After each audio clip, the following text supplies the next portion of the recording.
Hello বন্ধুরা, কেমন আছো সবাই? চলে এলাম আবার একটি নতুন ভিডিও নিয়ে। আমার চ্যানেল মেলবং বেঙ্গলি ইন মেলবার্নে তোমাদের সবাইকে স্বাগত জানাই। আজকে তোমরা দেখবে ফিলিপ আইল্যান্ডের দ্বিতীয় তথা শেষ পর্ব।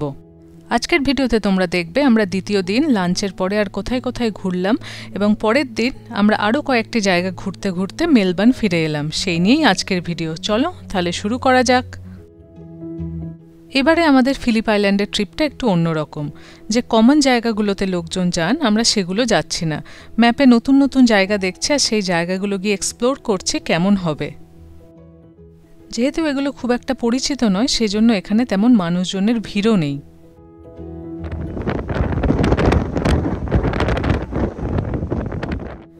দেখতেই পাচ্ছ সমুদ্রের ধারে কি হাওয়া বইছে, কিন্তু চারপাশের প্রকৃতি দেখতে অদ্ভুত সুন্দর লাগছে।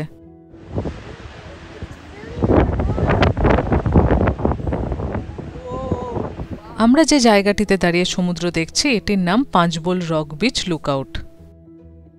এইসব দিকে খুব ভালো ভালো ওয়াকিং ট্রেল আছে, কিন্তু আজকের যে ওয়েদার খুব একটা হাঁটা যাবে না, তাই সেখান থেকে আমরা বেরিয়ে এখন চলে যাচ্ছি ফিলিপ আইল্যান্ড চকলেট ফ্যাক্টরিতে।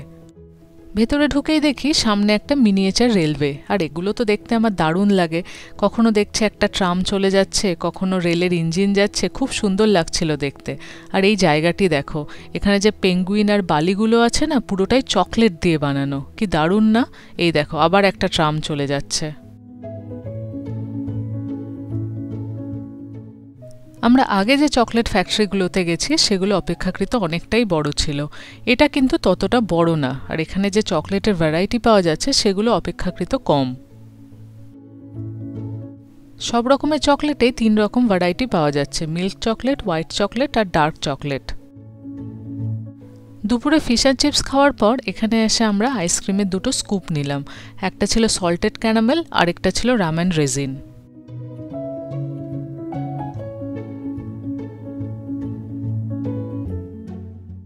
আইসক্রিম ছাড়াও নেওয়া হয়েছিল চকলেট মাড কেক, আর সেটা এসেছিল এই রোবটে করে। আজকাল অনেক রেস্তোরাঁতেই এই ধরনের রোবটের ব্যবহার দেখা যাচ্ছে। আর এই হলো আমাদের চকলেট মাড কেকের একটা স্লাইস। এই চকলেট মাড কেকটা খেতে কিন্তু দারুণ, আর আইসক্রিমের মধ্যে যে সল্টেড ক্যারামেল ফ্লেভারটা ওটা অসাধারণ খেতে। রামেন রেজিনটা অতটাও ভালো ছিল না। এখন বেলা মোটামুটি 3টে বাজে। চকলেট ফ্যাক্টরি থেকে আমরা চলে এলাম কাউজে। ফিলিপ আইল্যান্ডের টাউনশিপ হলো এই কাউজ। এখানে সব বড় বড় গ্রসারির দোকান, ভালো ভালো রেস্তোরাঁ এগুলো রয়েছে। কিন্তু কাউজের যা চারপাশের প্রকৃতি অসাধারণ। পুরো সমুদ্রের ধারের জায়গাটা এখন দারুণ লাগছে। সূর্য আস্তে আস্তে অস্ত যাবে, চারপাশের জল দেখো কীরকম চিকচিক করছে, মানে দারুণ লাগছে চারপাশটা।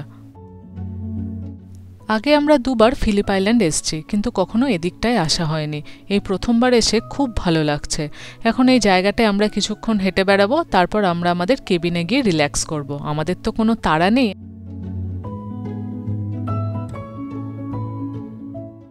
গাড়িটা পার্ক করে আমরা আস্তে আস্তে নিচের দিকে নেমে যাচ্ছি। সমুদ্রের পাড় দিয়ে সুন্দর বাঁধানো রাস্তা, সেখান দিয়েই হাঁটবো।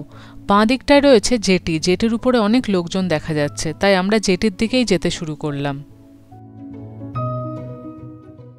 এখন আকাশে একেবারেই মেঘ নেই, চারপাশ একেবারে নীল লাগছে, সেই জন্য জলের কালারটাও এত সুন্দর লাগছে।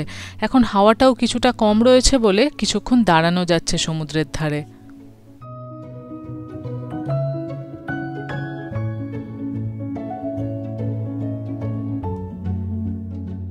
সমুদ্রের ধার থেকে উপরে উঠে এলাম। এখন রাস্তার দুপাশে অনেকগুলো দোকান রয়েছে, এগুলোতে ঘুরে ঘুরে দেখব কি কি পাওয়া যাচ্ছে। এগুলো যেমন সব ছোট ছোট ঘর সাজানোর জিনিস, কোনোটা ম্যাগনেট। তারপরে আমরা আস্তে আস্তে কেবিনের দিকে চলে যাব। সুন্দর দেখতে চিকেন, আমি খাবো রুটি দিয়ে ভাত। এখানে আলু মাখা, আর এখানে দারুণ দেখতে স্যালাড।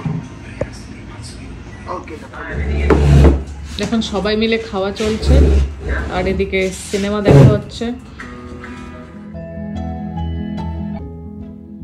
Chicken, biryani, rice. কেউ ভাত খাচ্ছে, আমি রুটি খাচ্ছি।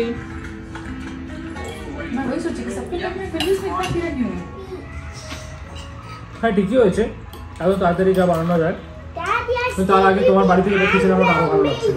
অবভিয়াসলি এখানে সবকিছু মশলাপাতি থোড়ি না আছে, কিন্তু এটা খুব ভালো হয়েছে। আলু মাখা সবসময় ভালোই হয়। Good morning. সকালবেলা উঠেই আমরা আজকে একটু তাড়াতাড়ি রেডি হয়ে নেব, কারণ আজকে চেক আউট করতে হবে। তাই সকালে উঠেই আমাদের কাছে যা যা ছিল সেগুলো দিয়ে আমরা বেশ একটা বড়সড় ব্রেকফাস্ট বানিয়েছি, যাতে অনেকক্ষণ ধরে পেটে খাবারটা থাকে আর সারাদিন ঘোরা যায়। আমার দুটো ব্রেডের মধ্যে একটাতে অ্যাভোকাডো, অন্যটাতে ডিম আর বেকন। আমরা রেডি, সব পরিষ্কার করে দিলাম যেরমভাবে পেয়েছিলাম। এবার বেরিয়ে পড়ব। 10টা বাজে, 10টার সময় চেক আউট। বাইরের ওয়েদার বেশ ভালো, কালকের থেকে বাতাস একটু কমে গেছে, আর এখনও অবধি তো রোদ ঝলমলে। গাড়িতে মালপত্র প্যাক করা হয়ে গেছে। এর আগে তো আমরা অনেকগুলোই বিগ ফোরের হলিডে পার্কে থেকেছি, কিন্তু ফিলিপ আইল্যান্ডের এই পার্কটা অতটাও সুন্দর না হলেও যে কেবিনটায় আমরা ছিলাম প্রবাবলি দ্য বেস্ট। দেখতেই পাচ্ছ বেরিয়ে পড়েছি আমরা এখন সানরেমোর দিকে যাচ্ছি। সেখানে গিয়ে কফি নেব, তারপর কফি খেয়ে আমরা আস্তে আস্তে টুকটুক করে দেখব আমরা আজকে কি কি ঘুরতে পারি। আমাদের কিন্তু কোনো প্ল্যান নেই, ম্যাপের মধ্যে দেখব কোন কোন জায়গাগুলো দেখা যায়, সেইভাবেই আজকে আমরা বিকেলের মধ্যে মেলবার্ন পৌঁছে যাব। আজকে রবিবার সকাল, কফির দোকানে সেরকম ভিড় নেই, তাছাড়াও বাইরে যেহেতু ঠান্ডা সেই জন্য হয়তো লোকজন কম বেরিয়েছে।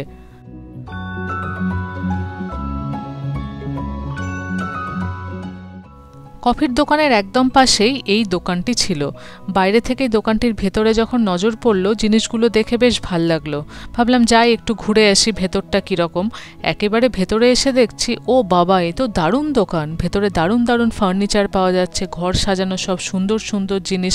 কাকে ছেড়ে কাকে দেখব, কিন্তু এখান থেকে তো তেমন কিছু কেনা যাবে না, সেটাকে আবার নিয়েও যেতে হবে। আমরা একটা গাড়ি করেই সবাই এসছি, সেজন্য না কিনে শুধু দেখেই গেলাম। দেখতেই খুব ভাল লাগে, বিশেষ করে আমার ফার্নিচারের দোকান, ঘর সাজানোর জিনিসপত্র, রান্নার জিনিসপত্র, এসব দেখতে দারুণ লাগে। এই জায়গাটি দেখো কি সুন্দর করে সাজিয়ে রেখেছে, মানে এত সুন্দর করে পুরো দোকানটা সাজানো।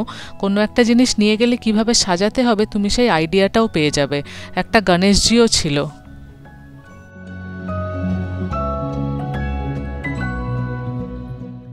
ভেতরে ফার্নিচার থাকলেও বাইরে এরকম খুচরো জিনিসপত্র পাওয়া যাচ্ছিল, যা দিয়ে ঘর সাজানো যায়। আবার গাড়িতে উঠে পড়েছি আমরা। সকালে যখন বেরিয়েছিলাম চারপাশটা ঝলমল করছিল, এখন আকাশে পুরো মেঘ। দূরের ওই টিলাটা দেখো কি দারুণ লাগছে না দেখতে, যেন সবুজ গালিচা পাতা আছে। আমরা এখন শেলি বিচের কাছ দিয়ে যাচ্ছি। আমরা এসে পড়েছি কিলকুন্ডা ট্রেসেল রেলওয়ে ব্রিজে। এই জায়গাটি ম্যাপে দেখলাম, দেখতে খুব সুন্দর লাগলো, সেই জন্য এখানে পৌঁছে গেলাম।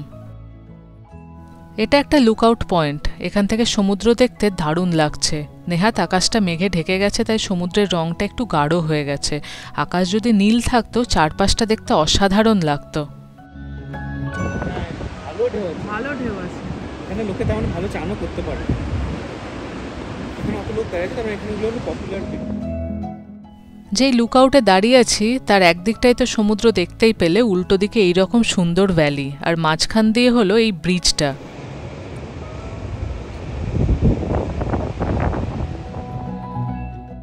1911 সালে এই ব্রিজটি তৈরি হয়। এটি 91 মিটার লম্বা। আকাশে মেঘের ঘনঘটা এতই বেড়ে গেল, টুপটাপ বৃষ্টি পড়ছে, দূরে দেখাও যাচ্ছে যে বৃষ্টি হচ্ছে। একদিকে সমুদ্র, একদিকে ভ্যালি, অসাধারণ জায়গাটা কিন্তু।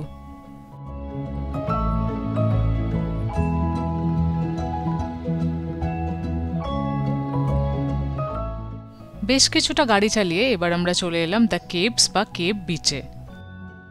ভিক্টোরিয়া রাজ্যের বাস কোস্ট এলাকায় অবস্থিত ইনভারলকের কাছে এই সমুদ্র সৈকতটি কিন্তু প্রাকৃতিক সৌন্দর্যে ভরপুর। বিশাল বড় বড় চুনাপাথরের ক্লিফ আর তার নিচে তৈরি হওয়া প্রাকৃতিক গুহার জন্য একে বলা হয় দ্য কেভস বা কেভ বিচ।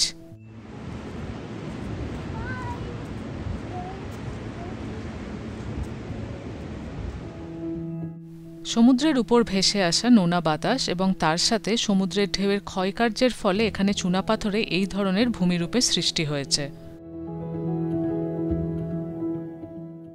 এই অস্ট্রেলিয়ায় অনেক ধরনের বিচ রয়েছে, এক একটা বিচের সৌন্দর্য এক এক রকম। এইখানে দেখো এই চুনা পাথরের ল্যান্ডফর্মগুলো দেখতে কি দারুণ লাগছে না? আর এই যে আমরা বিচের উপর দিয়ে হাঁটছি, নিচে কিন্তু বালি নেই, পাথর, ভেজা পাথর। আর এই ভেজা পাথর দিয়ে হাঁটা কিন্তু বিপজ্জনক হতে পারে, তাই ভালো গ্রিপওয়ালা জুতো পরে আসা উচিত।